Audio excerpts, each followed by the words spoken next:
Ciao Bella, welcome to Bello Uncinetto. I'm Christina, and I'm so glad that you're here with me today.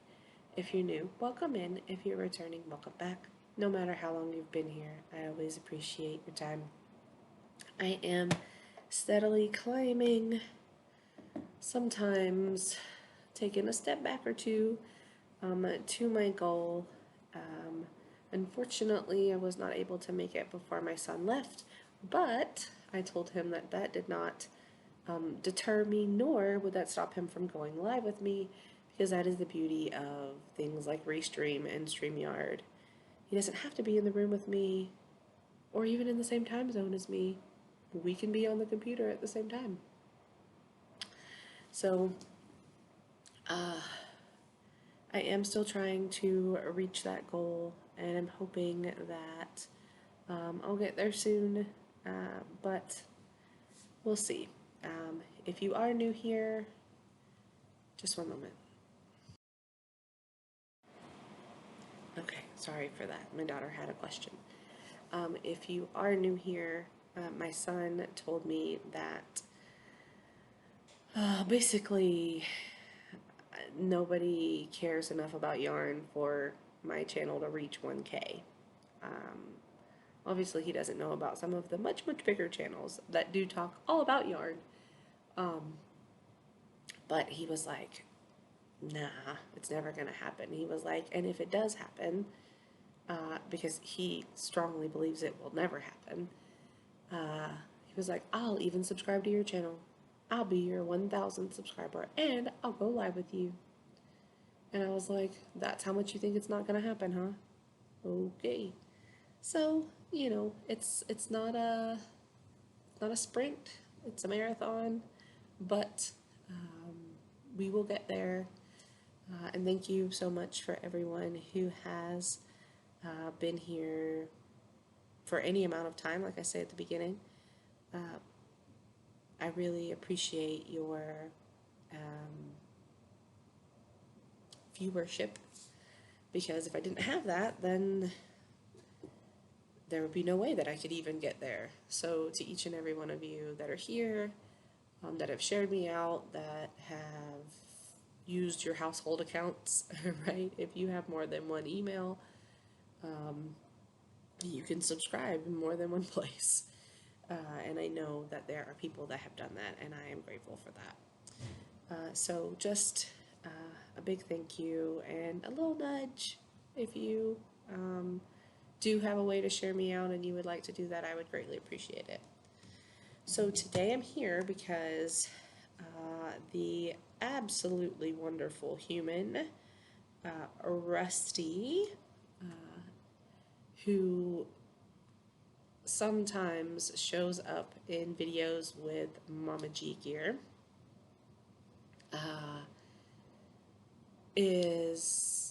did like a Q&A kind of thing, and I saw the community tab post and I was like, oh, I need to do that.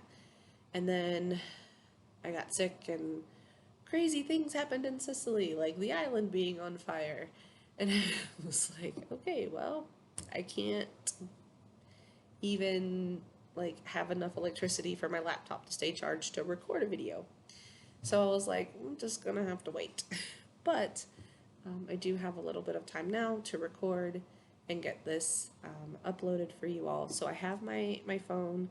I'm actually using the one from Memphis Makes, if you can see that, because I saw hers and I was like, okay, well, I need to do that. And I knew that she had the questions right there for me. I tried to find the community tab post on Mama G Gears, but maybe I didn't scroll down far enough, or I don't know, but I couldn't see the questions. But I have the questions here, and I'm going to answer them. And I haven't watched many videos. I watched Sam's video because it popped up in my like notifications, and I was like, oh yeah, I need to do that. And I was like, well, let me see the questions again. And because I just glanced at them when I saw the community tab post that Mama G Gear put out, but I watched Sam's video because Sam and Mike both answered the questions. So I'm going to answer them myself. I'm just trying to prop my phone up so that I don't have to keep holding it. Okay, so question number 1. Besides yarn, is there anything else you collect? Well, yes. Some of them are not very big collections, and only one of the collections rivals the yarn that I have, and it's actually bigger than the yarn that I have, because it was my very first love, right? And that is reading. I have so many books, actually downstairs, in my, like, I don't know, I guess you would call it like I don't know what you would call it, because the kitchen's down there, but there's also this big, like, space that you can make anything. And when we moved here, when we moved into the house, my daughter was like, "Mommy, we could make this into a library." And I was like, "We so could." And so that's what we did. So I have 4 shelves of my books, and then she has 2 shelves of her books, and then I have what was her dresser with all of her art supplies and craft supplies for her, and then behind that, of course, I have my yarn space. I do have more books than yarn. I will say that, not counting my daughter's books, because, like I said, it was my first love, and also I've been in school a long time, and so I have a lot of books for courses as well, that I kept because they were meaningful to me. They were powerful. I use them in my teaching, different things like that. So I have a lot of books. I also love Shirley Temple, the actress, and I have some odds and ends like memorabilia, and I don't have any dolls though. One, they're really expensive, and 2, I think they're a little creepy, just a little bit, and so I don't have any of those, but I do have some memorabilia, posters, and things like that I have downstairs. I also have, starting from when I was really little, my aunt had me collecting porcelain dolls. I don't have any of those with me. My mom actually has all of those, because when I moved from Arkansas to North Carolina, there were just some things that I couldn't take with me in time. There wasn't, it was a very, very hurried move, which turned out didn't need to be as hurried as it was, which was very upsetting to me. That's a story for a different time if you'd like to hear it. But my mom did end up having to take some things with her, that she has stored at her house, like a lot of my pictures, my doll collection, and a couple other little odds and ends things that she has. So I do have a porcelain doll collection. I have told my mom, though, that I don't see my daughter wanting them. So if there are a couple that I would like to keep because they are especially meaningful to me. But I told her, I was like, if you know someone who collects them and you want to just gift them, because they were gifts for me. I only ever bought, I think, 3, and only one of them is an actual, like, tall porcelain doll. The other 2 are like Barbie collectible dolls. The porcelain dolls and they're worth a lot of money. And I got them because somebody didn't know what they had, and they had it at like a flea market kind of thing. And I saw that, and I was like, that's worth a lot of money. uh, because I did have a porcelain doll collection, and I had studied at the time like what those things were worth, and I was like, no, that's a good deal. So I have those, but my mom has all of them. What else? Oh, yes. I have lots and lots of these. These are tumblers. There's a lady in Florida. Let me see if I can find the name. Let's see.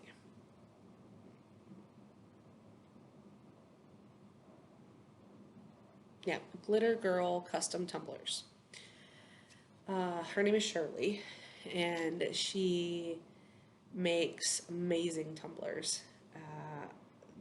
There's just a lot of magic in them.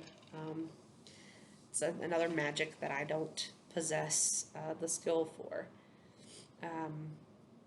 But I have lots of these. So I have this one, right? And maybe one day, if anyone is interested, and if you are interested, I can put it in the comments. You can put it in the comments, and I will do a video on those because I have them all. And then there's another lady also on Facebook under Key Creations, like a key for a door. She makes tumblers, and she's in Arkansas. And so I've used them both. Most of them come from Shirley, though. And I do have some Key Creations. Her name is Brittany. Sorry, it's really good water.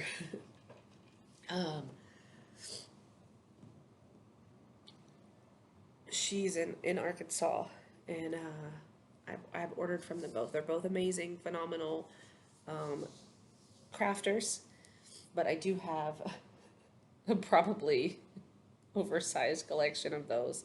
Some of you may, if you do see it and you're like, no, that's not a lot. But so as far as that goes, I think that's like my collections to answer that question. And I know I'm 12 minutes in, and that's just the first question. I promise they won't all be that long. If I think of anything else, I will. Oh, wait, there is one more thing. There's one more thing. I like different versions of Monopoly. Oddly enough, I'm horrible with numbers, but I love the game Monopoly. Love it. I can also do a video on that if anyone's interested in it. It's nothing to do with yarn, but it is a collection. Because I have several versions of Monopoly, and I get so excited when I see I don't know why. I get excited when I see versions of Monopoly, but I love them. And I have several versions of Monopoly. I do have lots of board games in general, so maybe that's another collection, but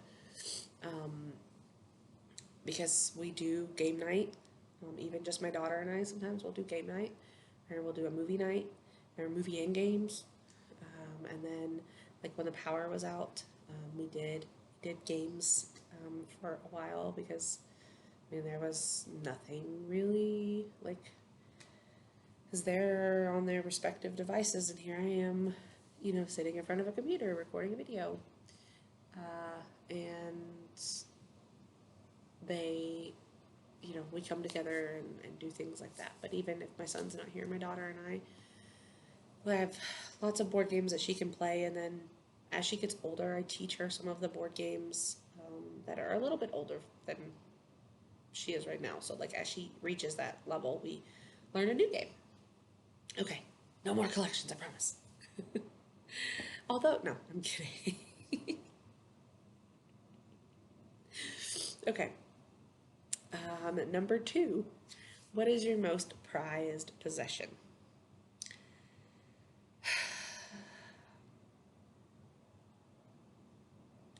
I don't know how to answer this question. Because there are lots of things that are important to me. And when I watched Sam's and Mike's video, she had asked Mike, like, what would you run into a burning building for? Like, that's a possession. Um,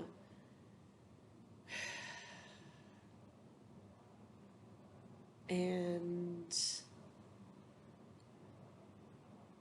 there would be no way that I could save, like, all of my books or all of my yarn or anything like that. And they're just things at the end of the day. Um, there are things that I would be incredibly sad to lose. Um, and those things are like family things. So I have a plaque that has my dad's family's crests on them. Uh, so my grandfather and then my grandmother, her maiden name and of course my last name. They're on a plaque, and their family crests are on there. I love that very much. Um,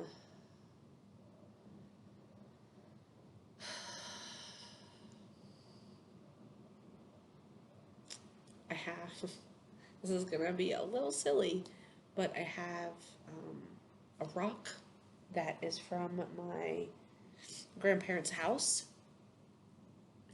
My dad, when my grandfather passed away, my dad wouldn't let me in the house. There were only two things that I wanted. I knew exactly where they were. Um, I'd always known where they were my entire life from the first time I went there. Um, but he wouldn't let me in the house to get them. So uh, he went in the house, and he was like, stay in the car. And I was like, I'm not going to stay in the car.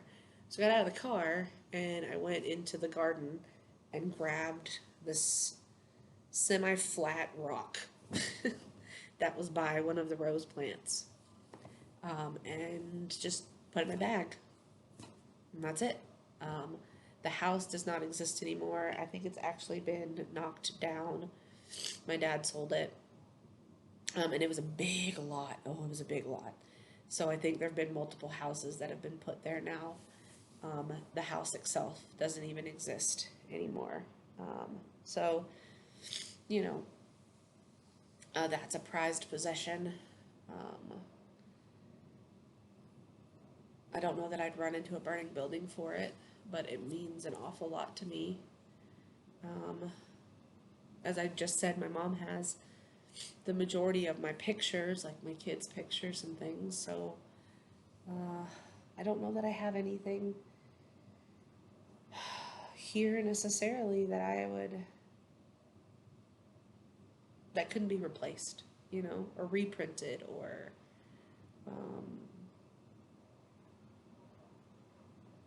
I don't know.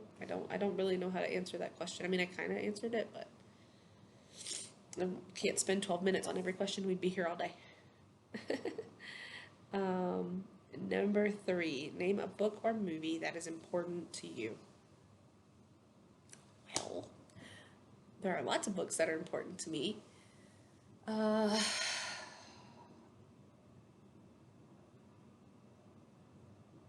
But the movie comes to mind first, because it was a very powerful movie to me at the time that I watched it. It is a Robin Williams film, but it is one of the more tragic films that he did. And it's called What Dreams May Come. And it was a very powerful movie for me when I watched it. And I've watched it multiple times. And it punches me in the gut every single time. I know it's coming. I know what's happening. But it still is like, oh, every time. So, that one. Also, as far as movies, The Neverending Story.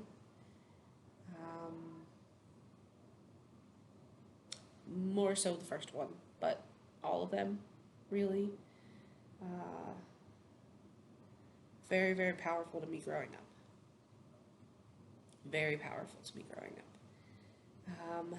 And then a book. You make me have to do just one. So, growing up, I did a lot of reading and listening to music in my room.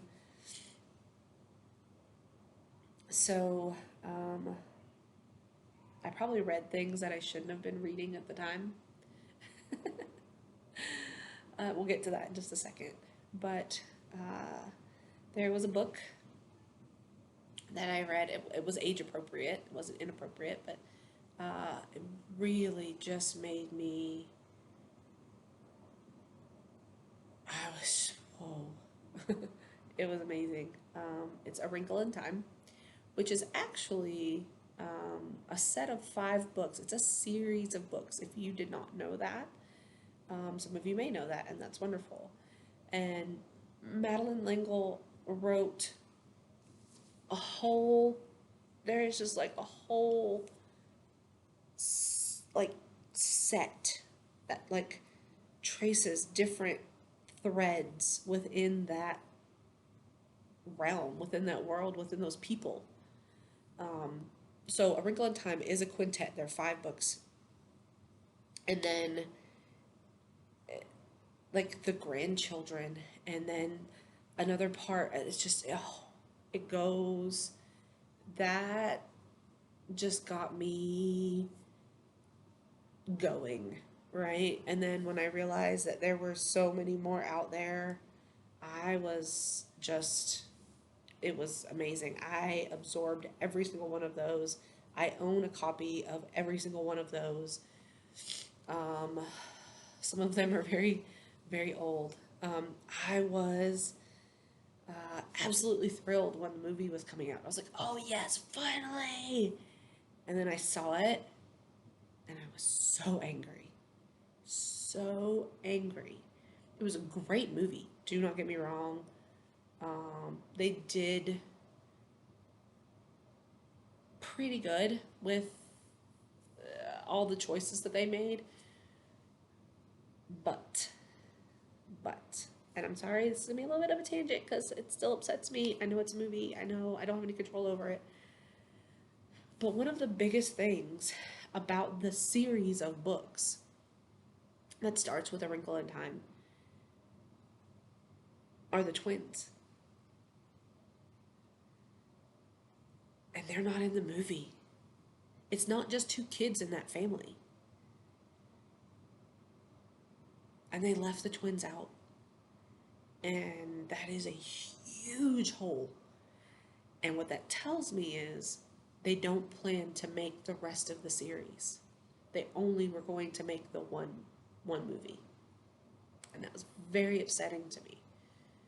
Because if you don't have the twins in the first one, then it doesn't make sense later. So I was so excited because I thought, oh, they're going to start with A Wrinkle in Time and they're going to do the whole quintet, right? Nope. Just A Wrinkle in Time. Which was beautiful. It was a good movie.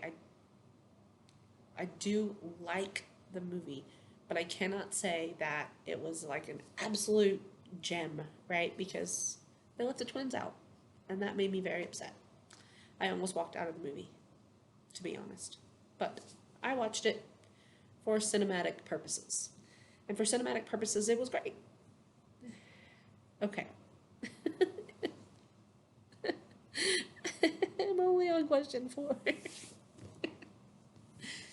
Okay. So. Oh, the other book. I forgot, sorry. The other book is The Bell Jar by Sylvia Plath, which was probably inappropriate for me to read at the time that I read it. But it was very powerful for me. And I'm glad that I read it when I did, because I kept coming back to it. Again, it's something I've read multiple times. And as I get older, right, there's new layers that just unfold, and I'm like, oh, because things I didn't understand when I was younger, like I, it's a whole thing, but there are things I didn't understand when I was younger, and as I've gained experience and things have happened in life, right, or in the world, I'm like, oh, that makes so much more sense, or oh, that could also mean this, or I mean, there's just lots of directions to go in. Okay, back to number 4. In how many languages can you say thank you? Well, there's English. Thank you in sign language, so grazie, or grazie in Italian, gracias in Spanish, merci in French, danke in German, and she. My son was learning Chinese for a long time, and I remember some things, but she in Chinese. I don't know how many that is. English, sign language, Spanish, Italian, French, German, Chinese. 7? Yeah. Okay, 7. What's the most interesting place that you visited? This is number 5.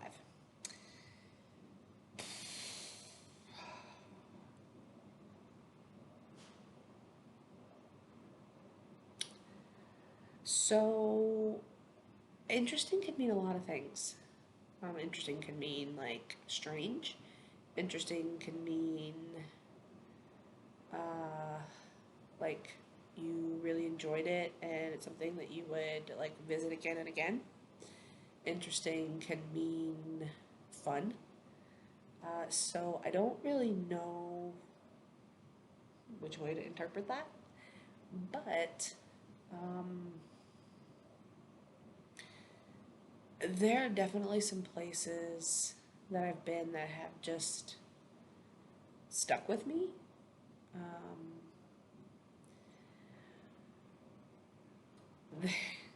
When I was younger and I was visiting my grandparents in the summertime, I would go there in the summer, sometimes for 2 weeks, sometimes for a week, sometimes for 3 weeks, just depending on, I guess, the price of the flight at the time.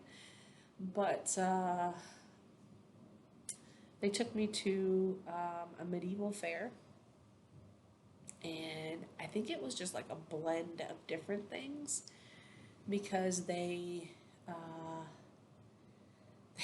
had things that, looking back, were not historically accurate all at once. Like, these things didn't happen all at once or even all in the same country. But it was a very interesting thing, and I went multiple times. So it was in Pennsylvania, and my grandparents lived in New Jersey, but they would take me to this medieval fair or festival or whatever pretty much every summer that I went up there. They knew how much I loved it, especially after the first time, and every time I went there was something different there, so that was amazing. As an adult,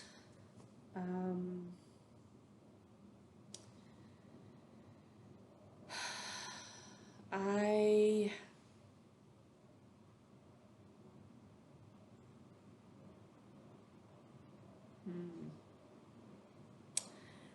there is a place in Oklahoma called Heavener, and they have runestones, Viking runestones, and they have a Viking festival every year. And when I lived in Arkansas, we would go. It's not a big festival, like it's not like millions of people go, but it is. It was a fairly easy drive, and I hate driving, so it was a fairly easy drive, and it was always a very exciting and calm experience at the same time. Because I mean, there were things like, they had like the battles and the fighting and all of that, which my son was interested in, and that was fine. And they would have like shows. They had like a birds of prey show where you could sit. And when my daughter was born and we went for a couple of times before we moved, of course she loved the animals. Uh, but there was just something about that area that was always very calming to me. And I found that very interesting. And I wish that I understood the connection. I don't. I don't have anything to do with Oklahoma or Vikings or anything, but just the space and being in that space was very calming, and it was a very unique experience every time that I went. I always came back from there feeling refreshed and calm, and maybe that's why I went so I went every year, right? Because I mean, it was probably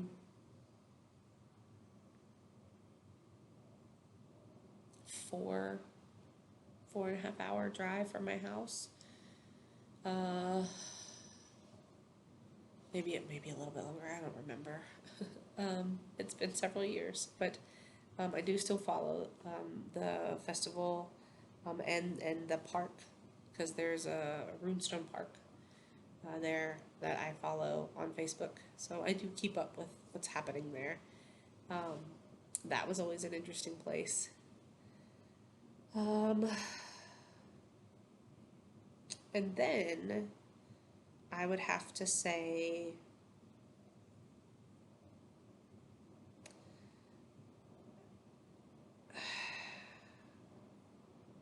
I don't want this to come across as like, it's again a very meaningful and powerful thing for me. My grandfather was in World War II, and he was in the American Army, but he was stationed in Germany, and he uh, had to help once the camps were liberated. A lot of people, basically all hands on deck, right, helping. And that impacted him greatly. And he shared a lot of that with me. Um, I guess maybe because I would listen. Uh, but he shared a lot of that with me. Things that he saw and things that he experienced. And um, it was really hard on him. So we went to the Holocaust Museum in Washington, D.C. when my son was little. And that was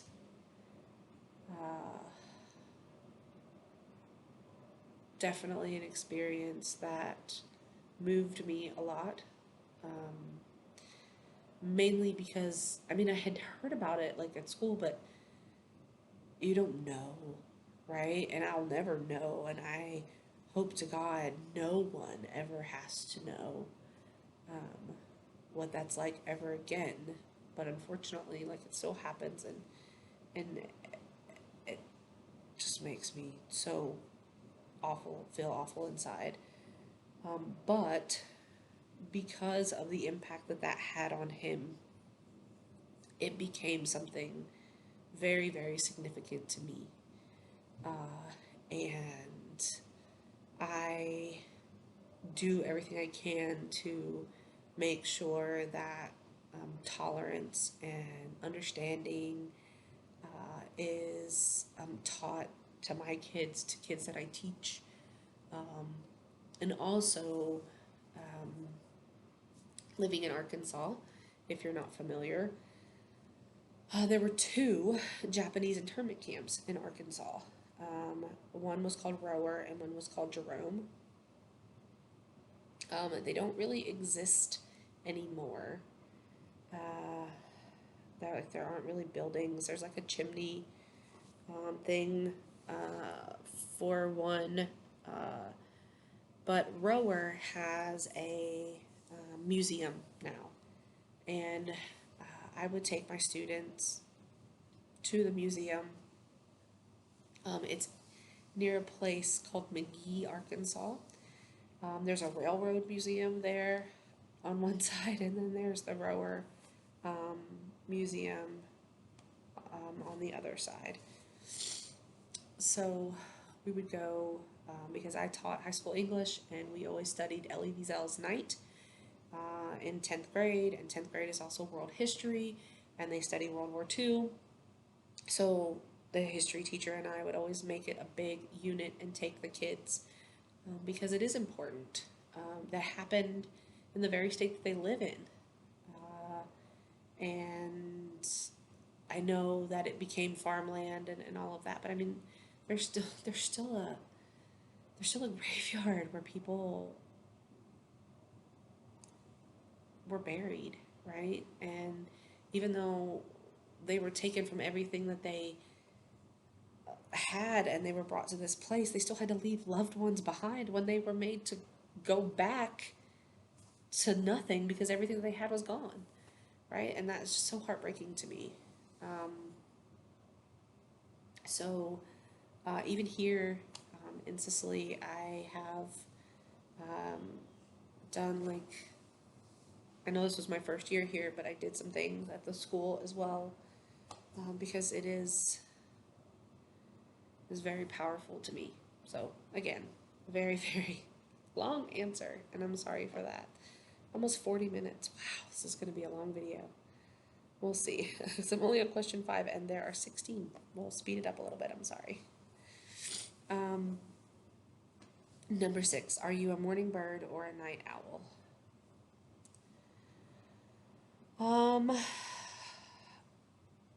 My circadian rhythm would probably let me stay up late if I didn't have to get up early for work. But my daughter and my job get me up very early in the morning. And it's hard for me when I'm on, especially like a long break, like winter break or especially summer, where I'm used to not having to get up. Then I'm usually exhausted the first couple of weeks back to work because I cannot. It's a lot, right? So I would probably be a night owl if I didn't have a job that got me up so early in the morning, or a child for that matter. All right, tell us, number 7. Okay, so that one was fast. Number 7. Tell us about your animal family. Well, that'll be a fast one too. I just have Nero. He is part Maine Coon, part, I don't know. But he is a big floofy black cat that has appeared on the channel and hopefully will appear more often when I can take him out again when it's not so hot outside for him. And yeah, he's the only pet that we have right now. So that is number 7. I have talked about him a lot in different videos, so if you've been around, you can remember the things that I've said, because I'm literally 38 minutes in and I have over half the questions left. So, what show or movie do you love to rewatch? Ooh, that's hard. I don't really watch a lot of TV,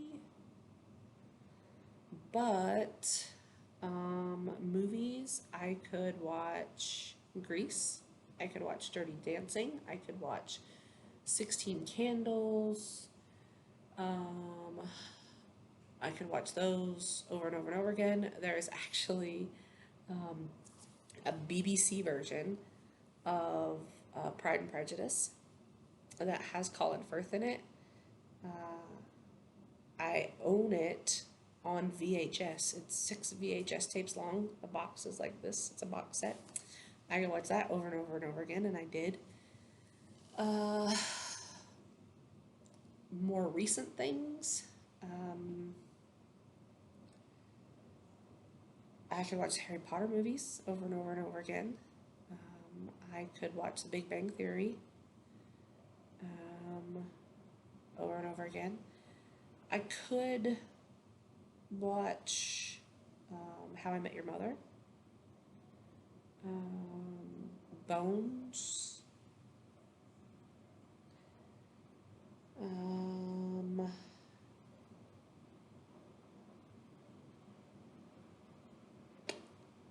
there was a show called Charmed.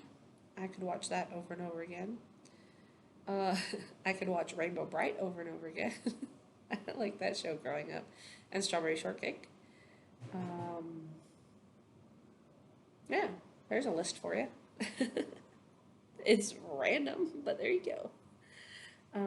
Oh, movies. I did say a couple of movies. Um, yeah, I said movies. I'll just move on. How do you recharge? Number 9. I mean, does going to sleep count? No, probably not. I don't know, honestly. I don't get it very often. Um, but I do like to just sit and read a book or just sit and crochet without interruption. I do love to garden. I don't really have a way necessarily to do it on a big scale here. And I mean, I can learn with what I've got, but with the heat, it just killed most of my plants, to be honest. This year, even watering them, trying to bring them inside, trying to put them in the shade, didn't work. But those are things that kind of like refill my spirit, you know? Um, I love going to the beach.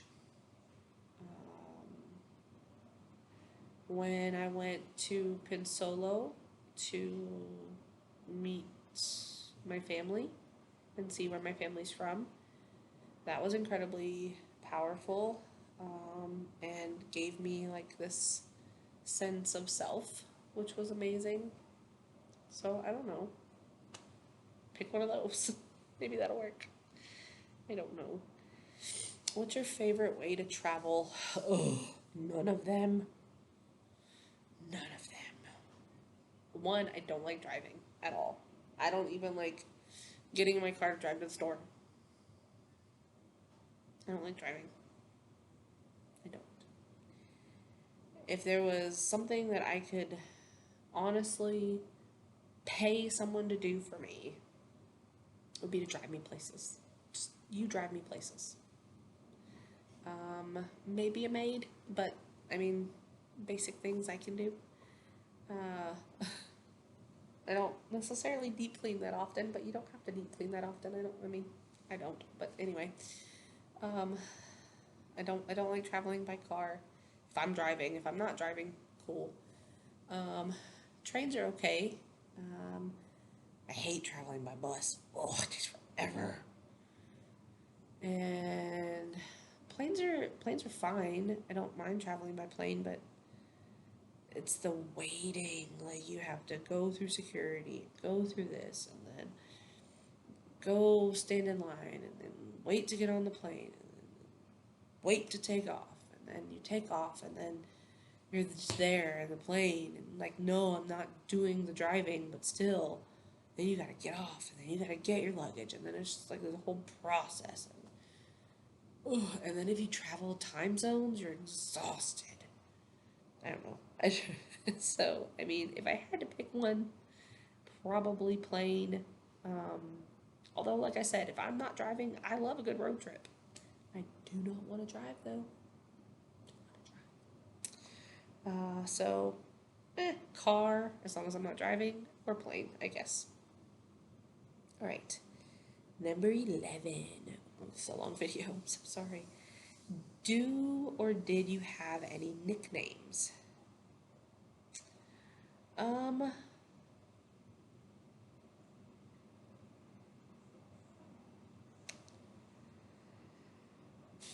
No. I mean, really just one, honestly. I mean, my students gave me some nicknames, but they were all tied around saying my last name incorrectly, so I don't know that that counts necessarily.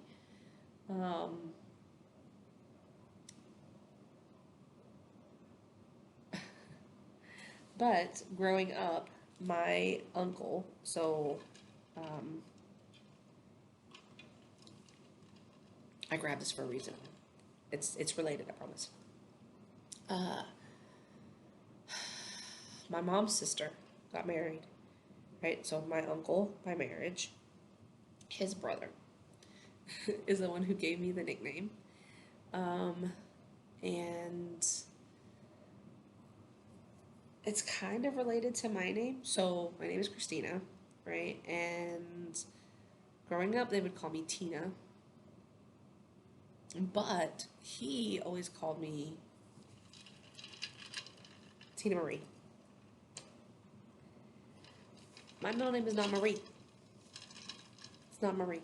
My middle name is not Marie. But he called me Tina Marie. And it stuck. So my mom calls me Tina Marie. My aunts call me Tina Marie. The aunt that this man's brother was married to, she's no longer alive. But even my uncle, he still calls me Tina Marie. And it's nothing, I mean, the Tina part has something to do with my name, but the Marie part has nothing to do with my name. So I was Tina growing up for a while. But then from the first day he met me, he was like, oh, you're Tina Marie. No, I'm not Tina Marie. But that stuck. And so that's been my nickname ever since. So much that I get it printed on things. Even though the Marie part has nothing to do with my name. So there's that. But no other nicknames or pet names or anything like that. I've never had those. Are you an introvert or an extrovert? I don't know. I mean, if you give me the choice of whether or not I have to people, I'd really rather not. I can. And there are people that I like to be around. But just in general, peopling is not a thing. Like if you're like, hey, let's go hang out at this bar where they have live music, or where like I don't really want to do that. I mean, if you're my friend and it's important to you or it makes you happy, I'll go. And I might even have fun. But I don't want people. But I can, for the most part, carry on conversations and things like that. I can make my way. But if you give me a choice, I don't want to. So I don't know what that makes me. I've never had like a super bubbly personality. I've never had a super bubbly personality. So, I'm not like, hey, how's it going? Let's do that, but I can do that. It's just the act of doing that exhausts me. It depletes my energy faster than almost anything else. And maybe that makes me an introvert because the amount of effort that I had is a lot of effort that I have to put into doing something like that. So I am actually exhausted at the end of it. All right, number 13. What was your first official job? The first one I got paid for? Like, with taxes taken out? I was...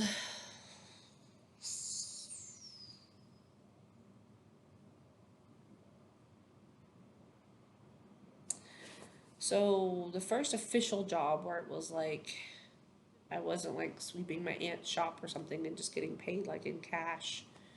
My first official job where I had actual like taxes taken out of my like paycheck, where I got like a printed paycheck, I was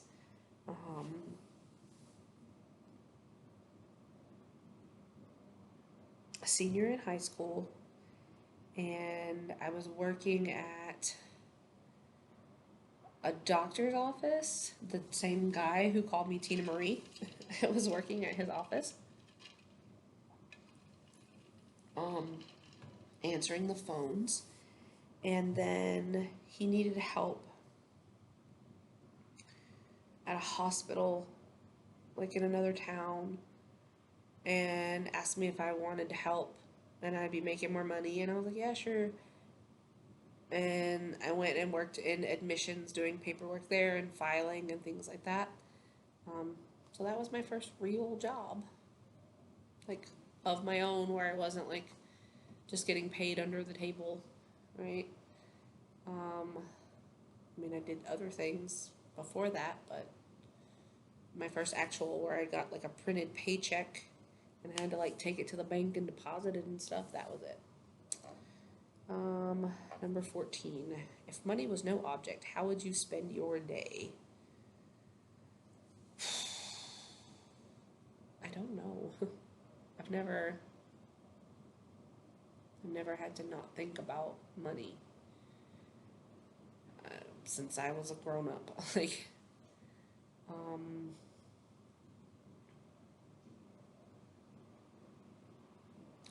mean, maybe I would love to have. I mean, I know I would love to have like this like big study area like you see in like old paintings, you see and like you read about in like Renaissance and Enlightenment period novels and these big studies, right, where you have like this whole like set of books. And then I would want like one big window in there that was like a sitting window where you could sit, and it was kind of like pushed out and you could sit and read. And I could sit there and like crochet, or I mean just whatever. I would love to have like big area of plants that I could grow and take care of, because I would have time to like take care of them and take care of them well, and I would have the money, right, to give them all of the things that they need to grow well, the best soil and the best, you know, lighting, and I could buy the perfect house for the, you know, that had a good yard for all of that. That's what I would do if money was no object. Right, number 15. Almost done. If you became the ruler of your country, what's the first law you would pass?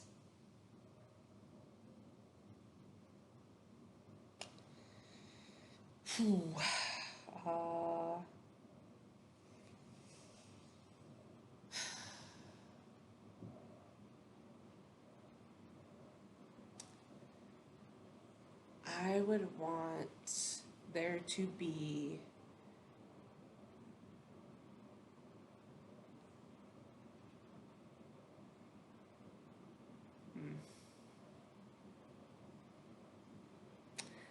I would want there to be free, equitable,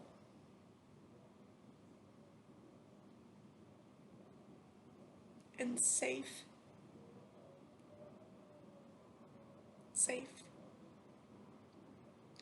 education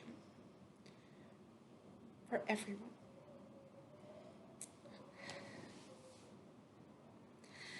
I cannot tell you how awful it feels to have tiny little kids, and even big kids, be scared out of their minds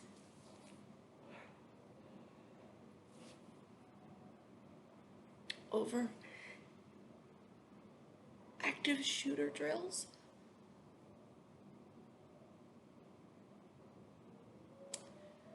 bomb drills, threats of violence, That is the most awful feeling. Now, I would, no question about it, put myself between someone like that and a child. Mine or not. Wouldn't think about it.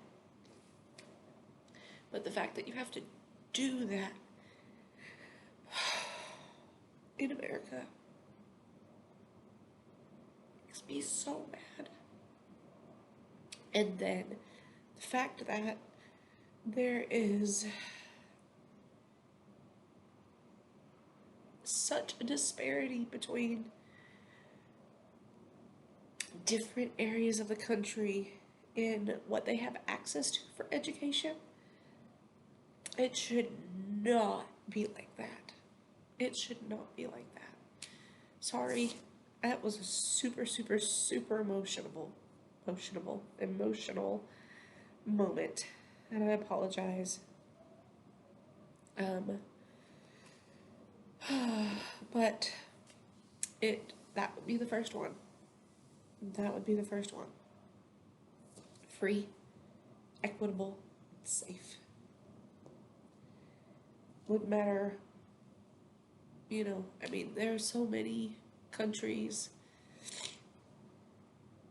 that it doesn't matter where you are in the country, like, you get the same level of education as anyone else in the country. You have access to the same resources. They're not so different, right?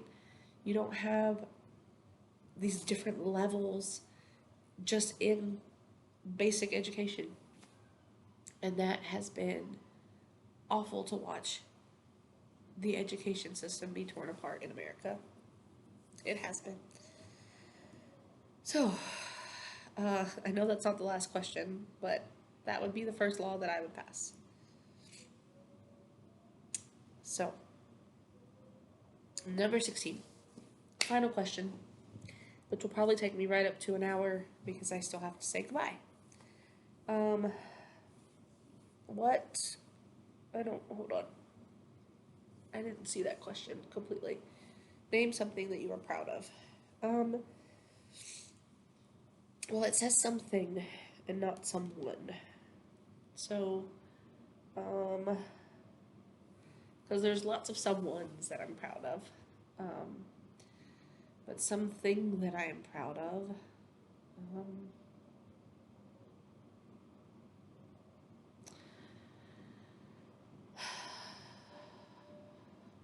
This,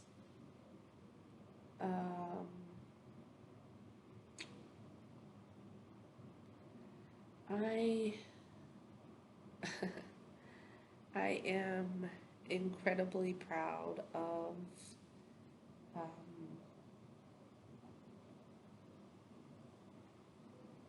the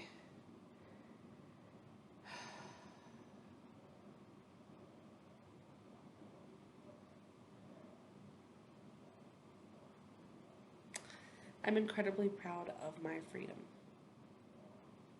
and my ability to obtain my freedom.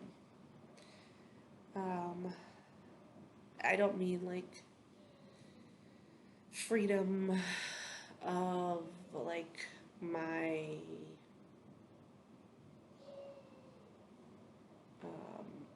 like freedom from like what's offered by the Constitution. I mean personal freedom. I am incredibly proud of being able to obtain that and have that and hold that and know that there are things I don't ever have to worry about again. That is what I am proud of right now. That answer may change in a couple of months, but right now, that is what I am most proud of. So, I think that is everything. Yes, okay, so, sorry for the breakdown at the end. I apologize. It is very, very,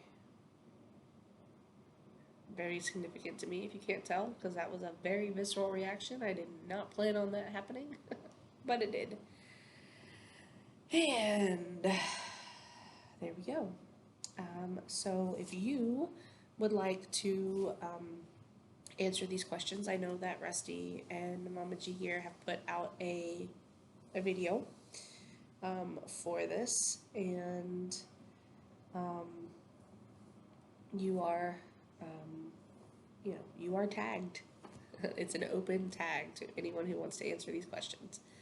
So I hope that you have learned something about me. I hope that I have shared some things that maybe we have in common. And as always, be the change you wish to see in the world, everyone. Ciao bella.